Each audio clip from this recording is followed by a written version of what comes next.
രാഹുലിനോട് തങ്ങളുടെ പരാതി പറഞ്ഞുവെന്ന് കാട്ടാനയുടെ ആക്രമണത്തിൽ കൊല്ലപ്പെട്ട അജീഷിന്റെ മകൾ അൽന ജനം ടിവിയോട് പ്രശ്നങ്ങൾ പരിഹരിക്കാമെന്ന് രാഹുൽ പറഞ്ഞുവെന്നും മകളുടെ പ്രതികരണം അരുൺ കൊടുങ്ങൂർ തയ്യാറാക്കിയ റിപ്പോർട്ടിലേക്ക്.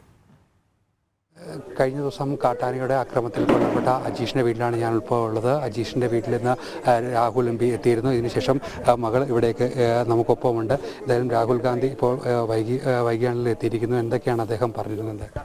വൈകിയെങ്കിൽ എത്താനുള്ള മനസ്സ് രാഹുൽ ഗാന്ധി സാർ കാണിച്ചു.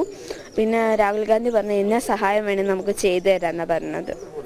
പിന്നെ മനുഷ്യന് വേണ്ടിയാണ് മൃഗങ്ങളെ വളർത്തേണ്ടത്, മൃഗത്തിന് വേണ്ടിയല്ല നമ്മൾ മനുഷ്യനെ വളർത്തേണ്ടത്.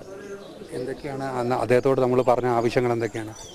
അത് ഞാൻ ആദ്യം പറഞ്ഞ ആവശ്യങ്ങൾ തന്നെയാണ് പിന്നെ ഉന്നയിച്ചത്. ആദ്യം പറഞ്ഞത് തന്നെ ഞാൻ പറഞ്ഞു, എനിക്കിനി സംഭവിച്ചാണ്, എനിക്കും ആ ചേച്ചിക്ക് സംഭവിച്ചാണെങ്കിൽ ഇനി ആർക്കും വരില്ലെന്ന്. അതിനുള്ളൊരു ഇത് കാലങ്ങളായി നേരിടുന്ന ഒരു പ്രശ്നമാണ്. ഒരുപാട് ആളുകൾക്ക് ഇപ്പോഴും വന്യജീവികളുടെ ആക്രമണം തുടരുന്ന ഒരു സാഹചര്യത്തിലേക്കൊക്കെ തന്നെ പോകുന്നു. ആ ഒരു സമയത്ത് ഒരു ശാശ്വതമായ ഒരു പരിഹാരമല്ലേ നമ്മളെല്ലാം ആവശ്യപ്പെടുന്നത്? ശാശ്വതമായ പരിഹാരം നോക്കാമെന്ന് സാറ് പറഞ്ഞു.